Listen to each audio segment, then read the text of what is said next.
नमस्कार, म तुलसी भारद्वाज निरौला। आज हामी मिति विक्रम सम्वत 2078 सालको श्रावण महिनाको मासिक राशिफल लिएर उपस्थित भएका छौँ। सबै राशिका लागि विशेष कुराकानी लिएर उपस्थित भएका छौँ। मीन राशिका लागि 2078 सालको श्रावण महिना कस्तो रहन्छ अनि के गर्दा चाहिँ विशेष राम्रो बनाउन सकिन्छ यो 78 सालको श्रावण महिनालाई। यो महिनामा तपाईका लागि विशेष गरेर सूर्य ग्रह विद्या भन्ने कोठामा बसेका कारणले गर्दा दैन्यम अर्थनाश भन्दैछ। रुपैयाँ पैसा नाश हुन्छ र स्वास्थ्यसँग सम्बन्धित समस्याहरू विभिन्न समस्याहरू आइलाग्न सक्छ भनेर बताउँछ सूर्यले। तर शनि ग्रहले सुख वित्त लाभ भन्दैछ। सुख पनि हुन्छ, वित्त लाभ पनि हुन्छ, रुपैयाँ पैसा आयार्जन पनि हुन्छ। यसरी बताएका कारणले गर्दा शनि ग्रहको काम, शनि ग्रहसँग जोडिएको काममा प्रगति उन्नति हुन्छ। जस्तो तपाईँ यदि धातुको काम गर्नुहुन्छ, विद्युतीय सामग्रीको उत्पादन, बिक्री, वितरण, ट्रान्सपोर्टेसन केही पनि गर्नुहुन्छ, बनाउने, मर्मत गर्ने गर्नुहुन्छ, वा सवारी साधन चलाउनुहुन्छ, उत्पादन गर्नुहुन्छ, वा धातुको मूर्तिहरू बनाउनुहुन्छ, सुन चाँदी बनाउनुहुन्छ, हार्डवेयरको पसल छ भने एकदम धेरै राम्रो। धातुका मूर्तिहरू बनाउने, गहना बनाउने, कम्प्युटर, मोबाइल, टेलिभिजन बनाउने, मर्मत गर्ने, बिक्री वितरण गर्ने, यी सबै काममा तपाईँका लागि यो महिनामा विशेष राम्रो रहन्छ। सँगसँगै बुध ग्रह पनि राम्रो छ। बोट, बिरुवा, अन्न, अनाज, फलफुलको काममा, होटल रेस्टुरेन्टको काममा, तरकारी उत्पादनमा, नर्सरी, हरियो परियोको काममा पनि तपाईँका लागि राम्रो अवस्था रहेको छ। सुरक्षाकर्मी साथीहरूका लागि, औषधि उपचारमा लाग्नुभएका साथीहरूका लागि, पशुपालनका लागि, मासु उत्पादनका लागि यो महिना तपाईँका लागि धेरै राम्रो छ। मीन राशिका लागि साउन महिनामा राम्रो हुन्छ यी कुराहरूमा। र सँगसँगै यो महिनामा राम्रा गतेहरू मध्येमा सबै मीन राशिका साथीहरूले 1, 2, 7, 8, 9, 14, 15, 16, 18, 19, 20, 26, 27, 28 र 29 गतेहरू, यी गते छान्नुभयो भने तपाईँका लागि राम्रो हुन्छ। राम्रो काम गर्नका लागि, नयाँ काम गर्नका लागि, ठुलो काम गर्नका लागि, लगानी गर्नका लागि यी गतेहरू राम्रा गतेहरू हुन्। अनि यी मध्येमा पनि अझै धेरै राम्रो, विशेष राम्रो चाहिँ 2, 9, 16, 18 यी गतेमा पारेर विशेष काम गर्नुभयो भने विशेष नै फलिफाप प्राप्त हुन्छ। सँगसँगै अलिकति सावधान हुनुपर्ने नराम्रा गतेहरू चाहिँ 3, 12, 13, 21, 22 र 31 गतेहरू नराम्रा गतेहरू पर्छन्। र यी मध्येमा पनि तपाईँले बढीभन्दा बढी सावधान हुनुपर्ने गते दुर्घटना हुन सक्ने, चोरी हुन सक्ने, अपमानित हुन सक्ने यस्तो अवस्थाको दिन चाहिँ 3 गते वा 31 गते हुन सक्छ। एकदम धेरै सावधान हुनुहोला। समग्रमा तपाईँका लागि साउन महिना मीन राशिका लागि 75% राम्रो रहेको छ। र तपाईँ यदि चिट्ठा काट्नुहुन्छ, नम्बरहरू छान्नुहुन्छ, वा कहीँ कतै भगवान्लाई केही सङ्ख्यामा केही सामग्रीहरू चढाउनुहुन्छ भने राम्रा अङ्कहरू 3, 4, 7 यी अङ्कहरू राम्रा अङ्कहरू हुन्, छान्नुहोला। र यी अङ्क दोहोरिनु, तेह्रिनु झन् धेरै राम्रो हो भने नराम्रा अङ्कहरू 1, 5, 6 यी अङ्कहरू चाहिँ नराम्रा अङ्कहरू हुन्। शून्य अङ्क मध्यम अङ्क हो, त्यसमा त्यत्रो ठुलो दोष र गुण छैन। अनि नराम्रा अङ्कहरू दोहोरिनु, तेह्रिनु चाहिँ झन् धेरै नराम्रो हो, यो कुरा विचार गर्नुहोला। शुभ रङमा यो महिनामा तपाईँले प्रयोग गर्दाखेरि मीन राशिका साथीहरूले साउन महिनामा निलो रङ बढीभन्दा बढी प्रयोग गर्नुभयो भने बढीभन्दा बढी राम्रो हुन्छ। र रातो रङको कमभन्दा कम प्रयोग गर्नुभयो भने बढी राम्रो हुन्छ। र खाने लाउने कुरामा यो रङको प्रयोग गर्न सक्नुहुन्छ। राम्रो बार तपाईँका लागि शनिबार अनि बिहीबार राम्रो हो। शनि ग्रह सकारात्मक रहेका कारणले गर्दा, सुख वित्त लाभ भन्दै गरेको कारणले गर्दा तपाईँका लागि राम्रो हो भने बिहीबार मीन राशिका लागि सधैँका लागि, सबैका लागि राम्रो हो। र नराम्रो बार तपाईँका लागि शुक्रबार हो। यो पालि शुक्र ग्रहले त्यति राम्रो फल दिइरहेको छैन र घात बार पनि पर्दैछ। यस अर्थमा शुक्रबार बार्नु होला।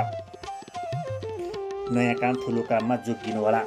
र सँगसँगै स्वास्थ्य क्षेत्रमा हेर्ने हो भने यथावत रहन्छ, पहिलाकै जस्तो रहन्छ। विशेष नयाँ, विशेष ठुलो त्यस्तो केही हुँदैन। तर अलिकति स्वास्थ्य रक्षा होस्, अलिकति राम्रो होस् भन्नका लागि तपाईँले मङ्गलबारको दिनमा तितो खानेकुरा खानुभयो भने बढी मात्रामा राम्रो हुन्छ।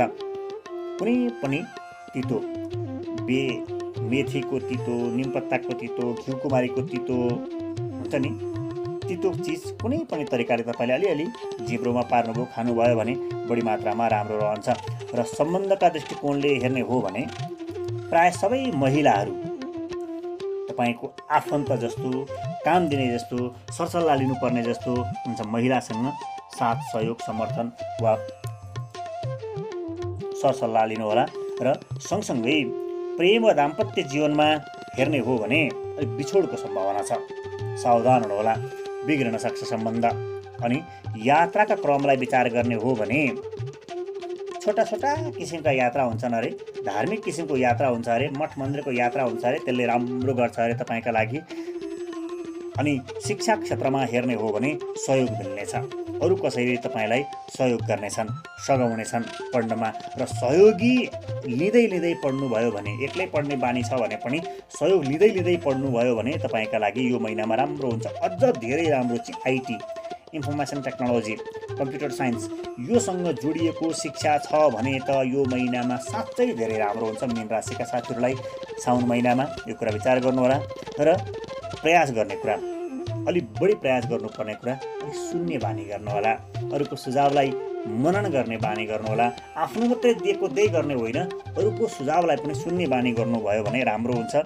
म के गर्दा राम्रो हुन्छ, कसो गर्दा राम्रो हुन्छ, सोध्ने ओर्ने गर्दाखेरि राम्रो हुन्छ, त्यस किसिमको परिपाटी बानी बनाउनु भयो भने बढी राम्रो यो महिनामा। र सँगसँगै सावधान हुनुपर्ने कुरा, गल्ती नहोस्, नफसियोस्, दुर्घटना नहोस् भन्नका लागि सावधान हुनुपर्ने कुरा चाहिँ भोलि बाध र रिसाउने कुरामा सावधान हुनुहोला। भोलि गर्छु भन्नुभयो भने भोलि अर्कातिर चिप्लिसक्छ काम। तपाईँको ग्राहक, तपाईँको नजिकमा रहने व्यक्ति रिसाइसक्छ। भोलि गर्छु भन्नुभयो भने भोलि बादबाट अत्यन्त जोगिनुहोला। रिसबाट पनि कन्ट्रोल गर्नुहोला। रिसले पनि तपाईँलाई यो महिनामा धोका दिन्छ कि भन्ने सङ्केत गर्दछ। अत्यन्त रिसमा सावधानी रहनुहोला। उपाय गर्ने क्रममा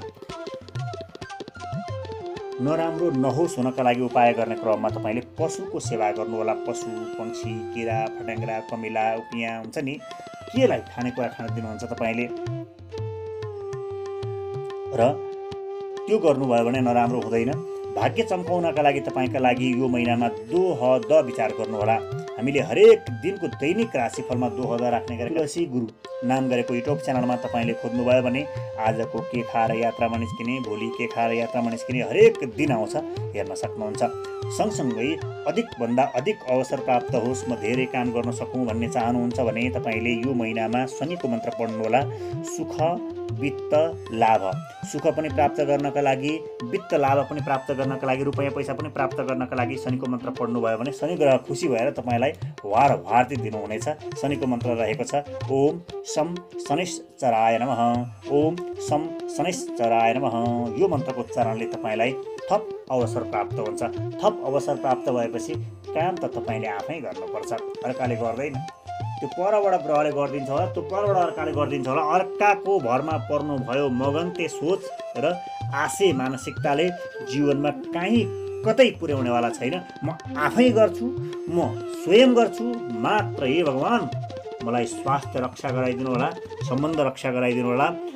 यति भएपछि म काम आफै गर्छु। भगवान्ले सम्म दिनुभएको छ। म अहिलेको समयसम्म म श्वास फेरिरहेको छु, अहिलेको समयसम्म म कान सुनिरहेको छु, अहिलेको समयसम्म म आँखा देखिरहेको छु भने भगवान्ले यति धेरै दिनुभएको छ। अब काम गर्ने पालो मेरो जीवनका लागि, मेरो उन्नतिका लागि, प्रगतिका लागि, मोक्षगतिको लागि, धर्म कर्मको लागि म आफै काममा खटिन्छु भन्ने मानसिकता राखेर अगाडि बढ्नुहोला। सबै साथीहरूका लागि हार्दिक मङ्गलमय शुभकामना व्यक्त गर्दछु।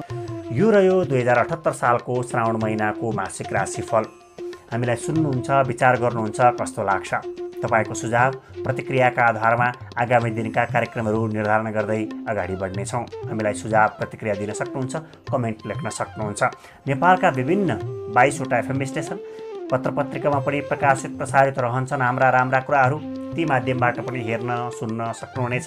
कुनै सञ्चार माध्यमसँग आबद्ध हुनुहुन्छ भने हाम्रा कुराहरू निःशुल्क रूपमा बजाउन सक्नुहुन्छ, हामीलाई सम्पर्क गर्न सक्नुहुन्छ।